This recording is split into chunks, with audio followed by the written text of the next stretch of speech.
Ya teman-teman, barusan aku habis rekaman podcast di Buka Suara. Kali ini bersama seseorang.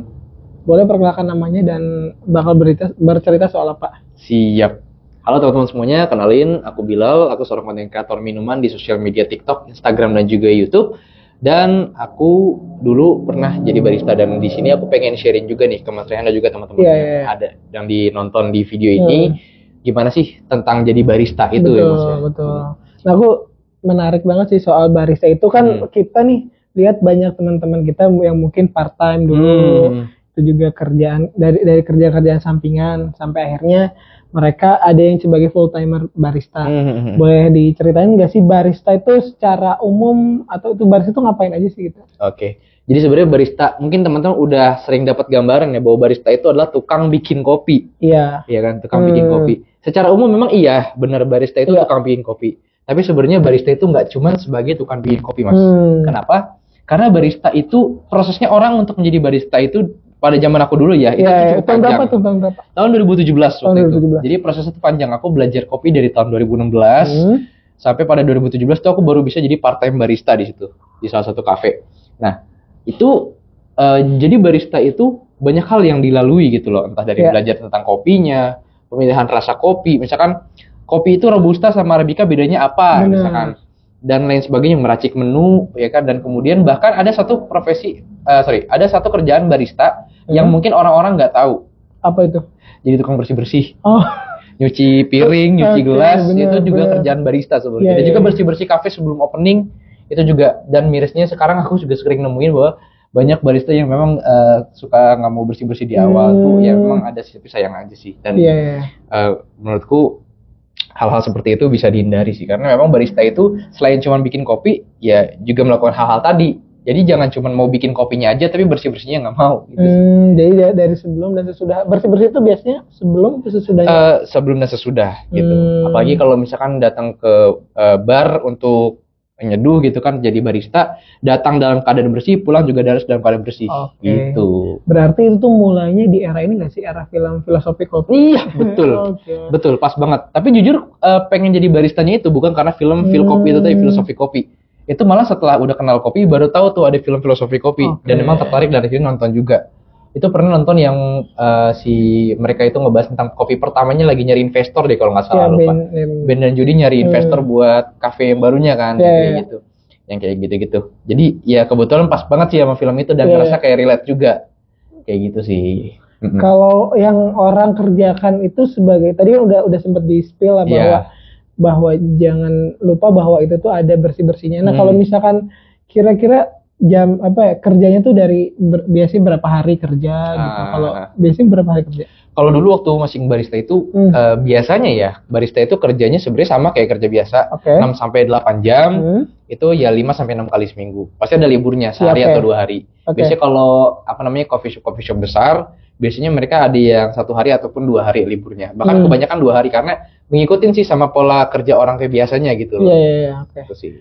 Sebutlah itu tuh berarti kerjanya di hari Rabu sampai Minggu mungkin ya? Bisa, atau mungkin shift-shiftan, pasti shifting dia.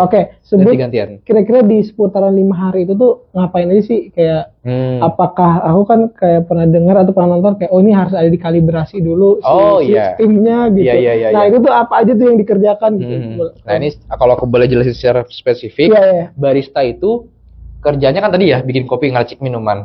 Ya. Itu juga ada yang namanya kalibrasi mesin. Kalibrasi mesin itu sebenarnya biasanya dilakukan di setiap awal mau buka. Jadi kalau jawab pertanyaan Mas Rehan tadi, dari hari Rabu sampai hari Minggu, di setiap itu ngapain aja sih? Ya ngapain aja sih? Jadi itu benar-benar selama waktu jam kerja itu atau hari kerja, ya biasa bikin kopi, ngelakuin hal-hal yang dilakukan oleh barista gitu misalkan. Nah, tapi setiap harinya itu ada yang namanya kalibrasi. Jadi kalibrasi itu tujuannya untuk menjaga rasa si kopi ini supaya sama terus tiap hari. Karena banyak juga orang yang ngerasa ngapain sih harus kalibrasi atau ngecek rasa kopi tiap hari gitu loh. Emang rasanya bakal berubah? Ternyata sebenarnya berubah, teman-teman. Jadi gini, kalau misalkan teman-teman nyobain kopi hari Selasa, ya, dan kemudian nyobain lagi hari Jumat dengan kopi yang sama tapi nggak dikalibrasi, itu pasti akan ada pergeseran rasa. Itu orang-orang awam pun yang biasa beli es kopi susu gula aren pun juga bisa ngerasain perbedaan itu. Kayak gitu. Jadi pertama tugas sebelum buka ada kalibrasi, kemudian bebersih yang ngepel dan nyapu segala macam, terus jadi ngebar juga, ngebarista. Habis itu ya sebelum closing bersih-bersih. Sebenarnya garis besarnya sih itu sih. Oke, itu berarti kalau misalnya teknik-tekniknya tuh kayak apakah kayak derajat-derajatnya terus kayak nimbang-nimbangnya gitu yang kayak part-part itunya tuh gimana? Nah iya, itu menarik teman-teman. Bisa juga dipelajarin juga ya sebelum teman-teman mau masuk terjun ke dunia barista atau pengen belajar jadi barista.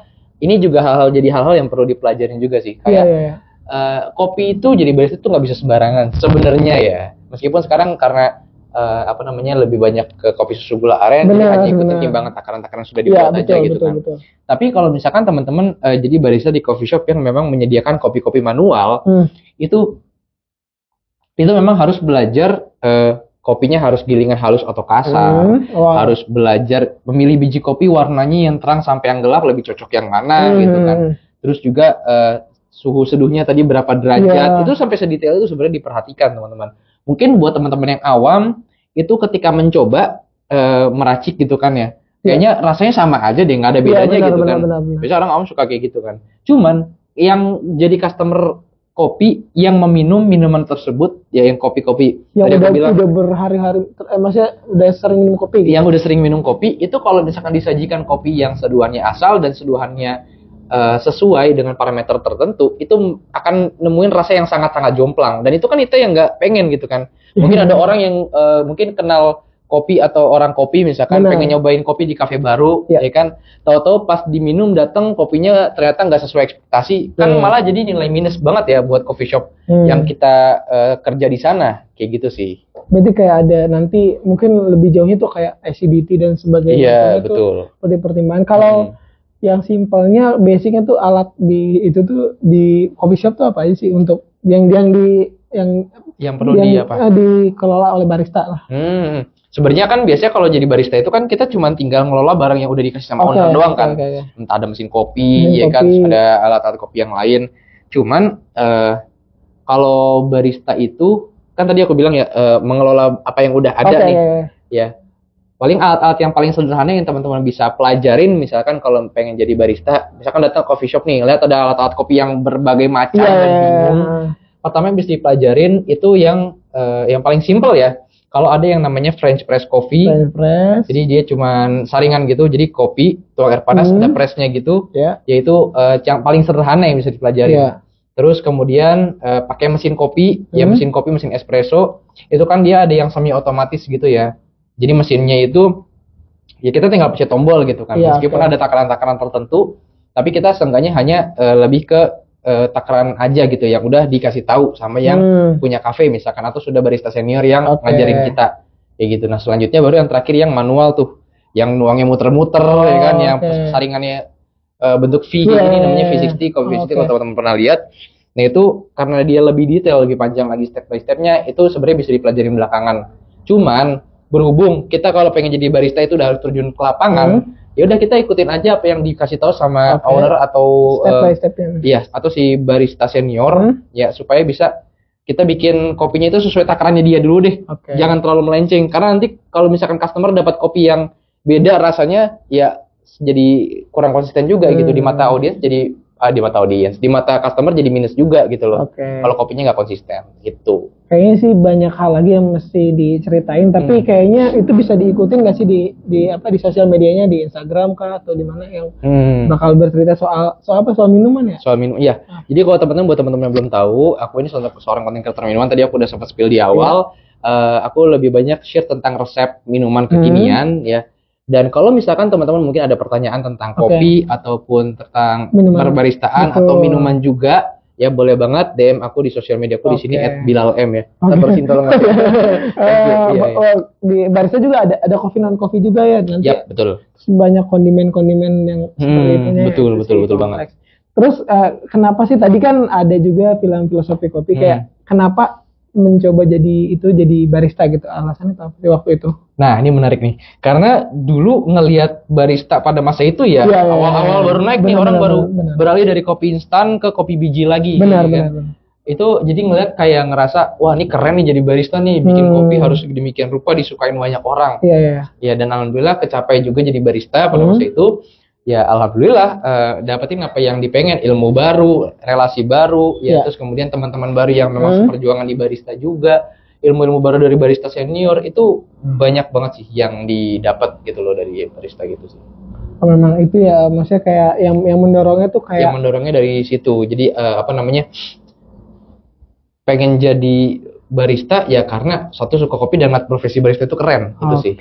Oke. Dan selama berarti menjalani profesi baristanya itu berapa lama waktu itu? Waktu itu di sekitar kurang lebih dari 2017 pertengahan 2 tahun.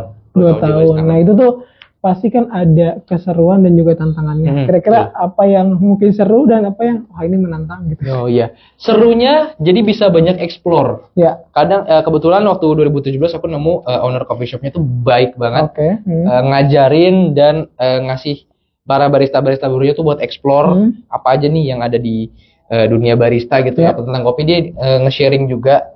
Jadi serunya yaitu ya, jadi eksplorasi menu-menu baru. Makanya kenapa aku bisa bikin konten minuman kayak sekarang itu karena basicnya aku fundamental diajarin sama beliau juga, sama rekannya juga yang memang barista senior, lebih senior lagi, dan aku ikut kelasnya juga.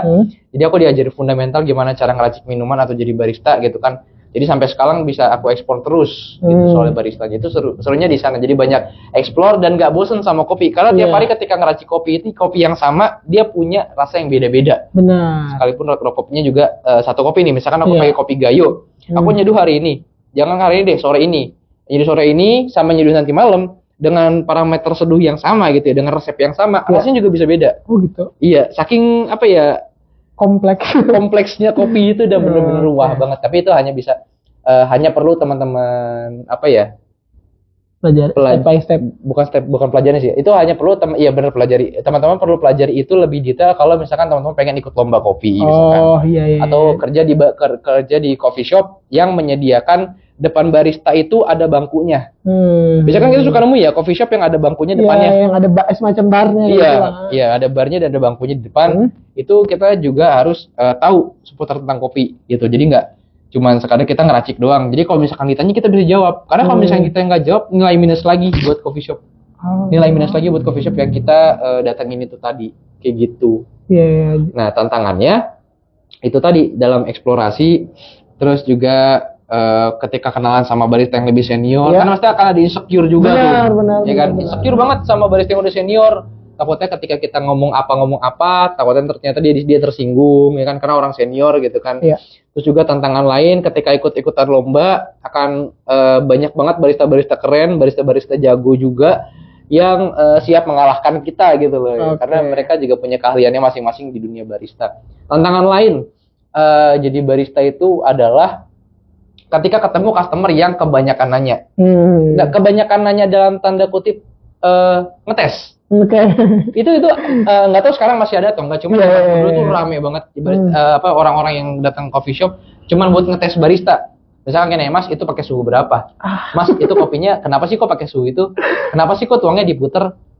Bukan karena kepo, bukan karena pengen tahu, tapi karena pengen ngetes gitu. Itu tantangannya di situ. Cuman mungkin sekarang udah nggak banyak sih yang kayak gitu sih. Cuma ya kalau menurutku ya dengan adanya orang-orang seperti itu, jadi menuntut kita buat belajar. Harus tahu nih, jadi bisa ngejawab pertanyaan apa yang dia tanya. Karena kalau misalkan ternyata kita bisa ngejawab semua pertanyaan dia, berarti kan dia bisa berpotensi balik lagi karena ngerasa kita ini kompeten buat nyeduh. Gitu. Itu tantangan di situ sih. Tantangan dan keseruannya juga mungkin sampai sekarang tuh minuman tuh nggak bisa habis nggak sih?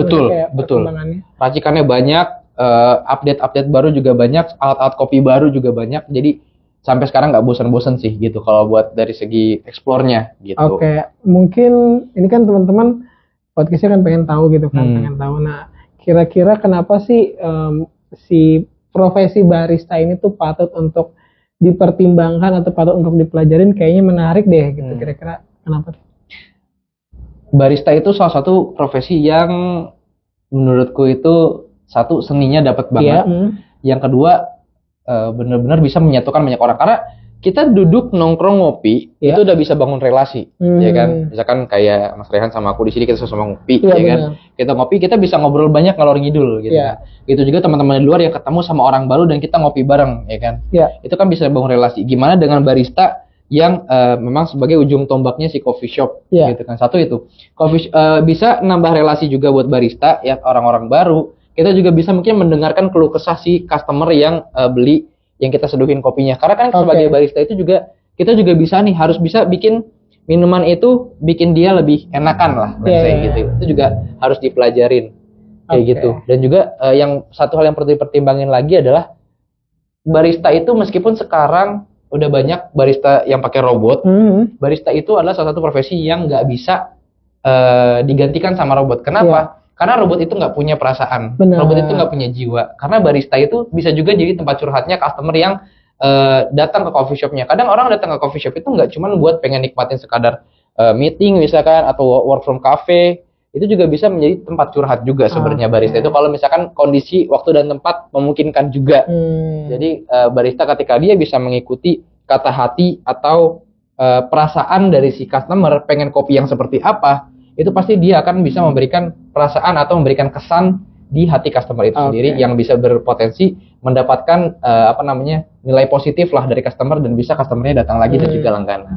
Satu pesan terakhir untuk orang yang masih mencari tahu gitu. Jadi kan kita terus explore nih. Satu pesan deh kira-kira yang masih mencari tahu mereka tuh sukanya apa?